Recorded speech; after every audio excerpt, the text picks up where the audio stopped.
right, great. You want me to start? Yes, please. Sure. All right, great. Hi, everybody. I'm Patricia. I use she, her pronouns. I'm a grad student at the University of Maryland here in College Park. And today I'm going to share with you my current research, which is on the water uptake measurements of atmospheric organics and their mixtures with ammonium sulfate. So aerosol particles, the things that I'll be talking about, these are liquid or solid particles that are suspended in the atmosphere. They range from several nanometers to several microns, and so they are tiny, but they do have quite an impact on our quality of life. They can affect our biogeochemical cycles like the water cycle, carbon, nitrogen cycle. They also have some health effects like the relationship between particulate matter and our respiratory system. But what I'll be focusing on today are the climate effects of aerosol particles. So one of the ways that aerosols can affect our climate is through what's called the indirect effect of aerosols. This is where particles can uptake water and form droplets that are the building blocks of clouds. And these droplets and clouds can then kind of scatter and absorb radiation that leads to a cooling or heating effect on our atmosphere. So this is a snippet from a chart that I took from the Intergovernmental Panel for Climate Change. So it says here cloud adjustments due to aerosols and its effect on the net radiative forcing of our planet is negative here, which means it has generally a cooling effect. However, the magnitude is quite uncertain, as you can see with this large error bar associated with it. And the reason that the uncertainty is so large is that measurements of the effects of indirect effect of aerosols can be complicated due to the compositions and mixing states of aerosol particles that are continuously evolving with space and time. So the research that I'll be sharing with you today is part of a continued collaboration of the University of Maryland with Penn State University and Bucknell University. Our first collaboration resulted in a paper that was recently submitted. If you're interested, you can scan the QR code and I'll take you right to that paper. So basically in that first paper in our collaboration, we compared 3 different water uptake measurement methods. And then from each output of those measurement methods, we compared our results using what's called a kappa value, or it's a single hygroscopicity parameter value. So kappa just describes the water uptake or hygroscopicity of a system. And we'll talk about that more later.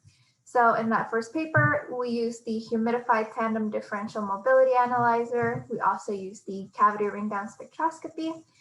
And we also use the cloud condensation nuclei counter, which is our current collaboration is working on. So what's nifty about this CCNC is that it lets us examine the cloud condensation nuclei activity of these particles and observe the effects and complexities of these external and internal mixtures of some model systems. And the model system that we chose are binary mixtures between ammonium sulfate and some organics. We picked water-soluble organic compounds. We picked 3 of them. We picked levoglucosan, sucrose, and adipic acid. Levoglucosan and sucrose are both byproducts of biomass burning, whereas adipic acid is a non-secondary organic aerosol. So aside from the different structures, the different formulas that you can see here, they also give us a range of kappa values or hygroscopicity. So levoglucosan is pretty hygroscopic, and sucrose is just moderately hygroscopic, and adipic acid is considered a non-hygroscopic compound. Okay, so what do we do in lab? So I like to break down our setup into 3 separate phases. The first phase in the yellow here is the aerosol generation. This is where we create our particles from a dilute solution. And then we go to what's called aerosol conditioning. This is where we condition our particles to what we want to measure. And the last phase is the Ccn activity measurement. And in this phase, we use a differential mobility analyzer in scanning mode to scan through all the sizes to get our size distribution. And we also use the CCNC and a condensation particle counter to get the ratio of the number of droplets formed to the total number of all the particles. So I mentioned briefly earlier about internal and external mixtures. We can create both of these in lab. For the internal mixtures, we only use one aerosol generator. So we're going to follow this blue line down the schematic. So we start with the aerosol generation and an aqueous mixture that already contains both of our compounds of interest, which is the ammonium sulfate and the organic, in one single solution that's well mixed. And then we flow those into a diffusion dryer to get our dry particles, and then we put it through the Ccn activity measurement. Now, ideally, in a internally mixed particle, it should all be homogeneous, kind of like this represented here. Each particle should have the same concentration of each compound. And from our Ccn activity measurements, our output looks a lot like this representative graph here. So on the y-axis, we have the number of droplets to the number of particles, or the droplet activation ratio. And on the x-axis, we have our dry diameter from our size scanning. And we get kind of this sigmoid curve for each of our experiment. And what we're taking from this is called the activation diameter, or denoted as dp50.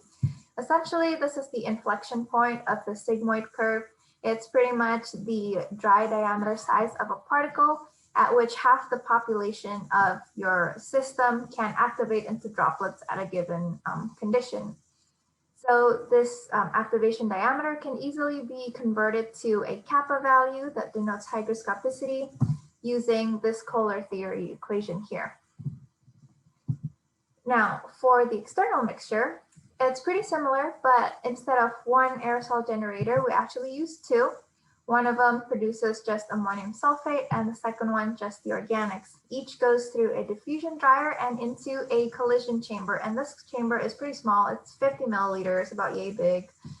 And in here, they get introduced to each other very briefly before it goes to the measurement stage.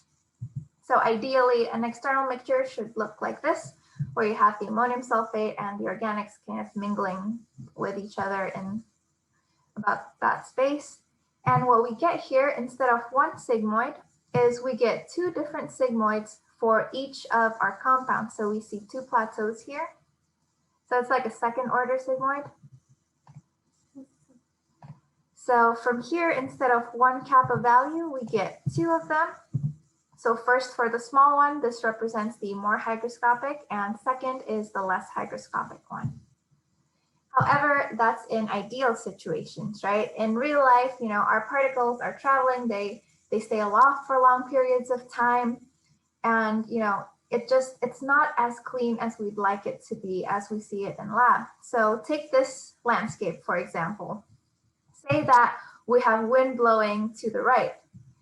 And on the left side, we kind of see this clean, pristine forest area. This is what I like to call background aerosols. So low interference from anthropogenic activities. And these particles, say, can travel all the way above urban areas where it would be introduced to some anthropogenic aerosols, such as black carbon or soot from fossil fuel burning, factory emissions and stuff like that. And then it can further go into coastal or oceanic areas, and will be introduced to marine bioaerosols or even salt particles. And so the question here is, can we recreate this in lab? Can we quantify it? What's going on? What mixing states are they preferring?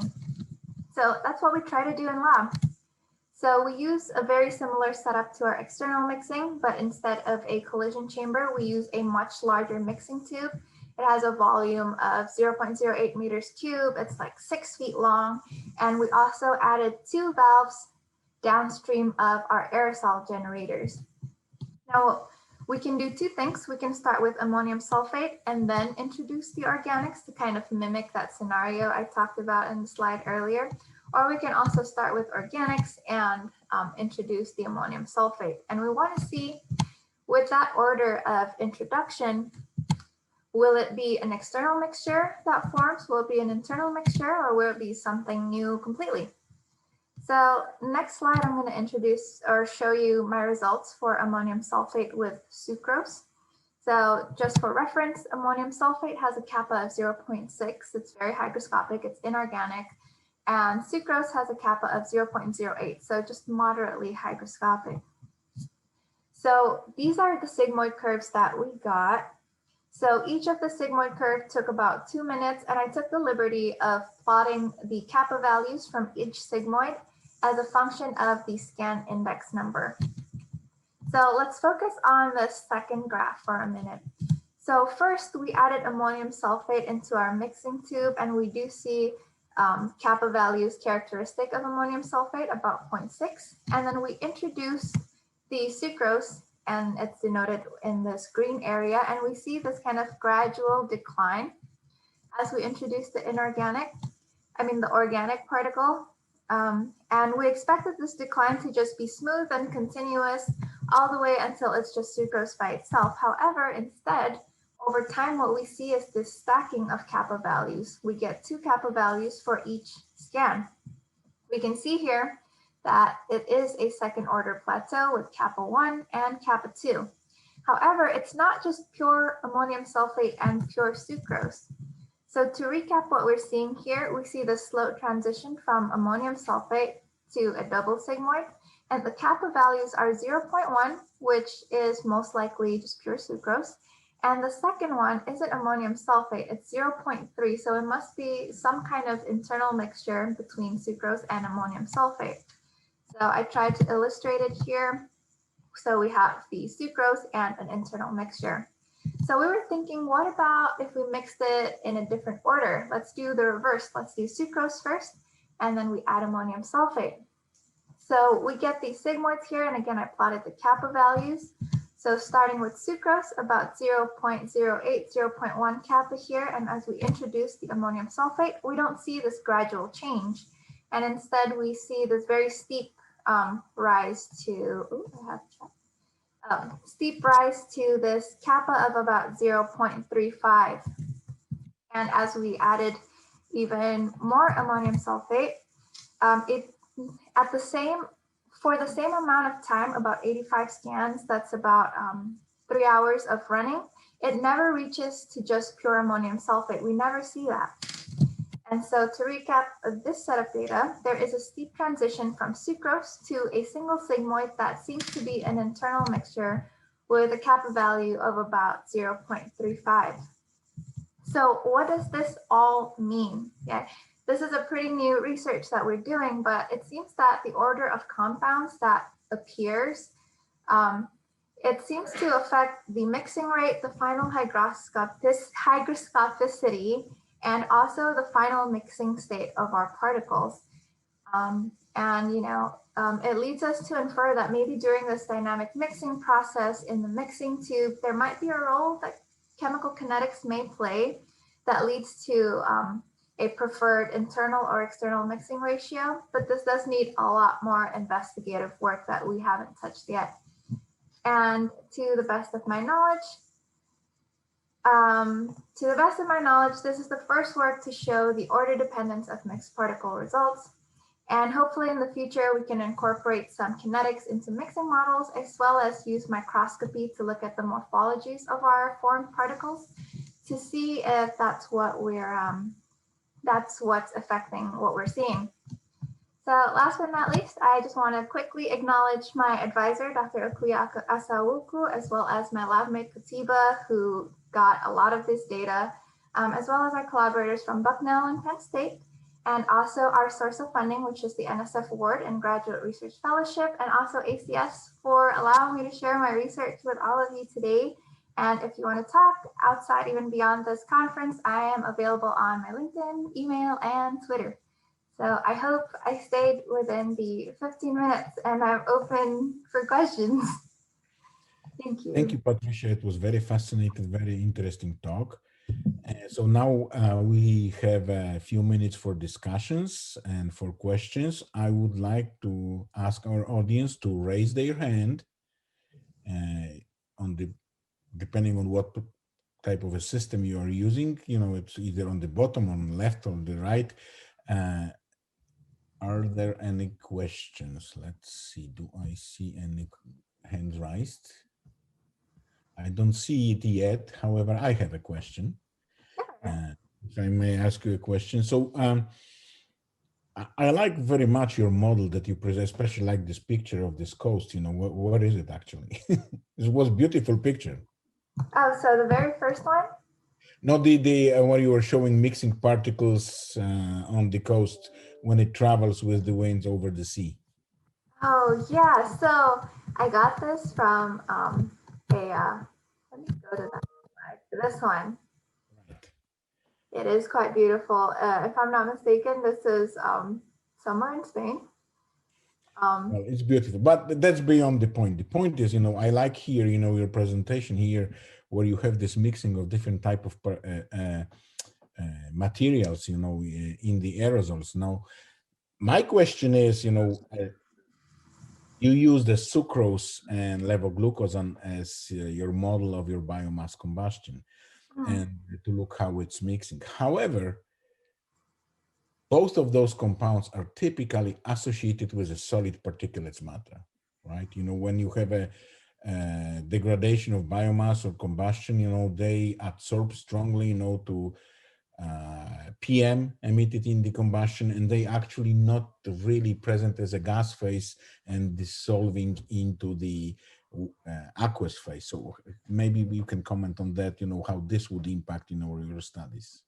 yeah, so we've definitely looked at solubility effects too, but so far what we're assuming is that in a droplet, when we considered limited solubility, the organics that we're looking at will still dissolve at that point, at that concentration. So it shouldn't affect our predictions or our kappas. It should our kappa calculation should still be valid because we did consider that too because we did some prior work on black carbon as well, and limited solubility was definitely a issue.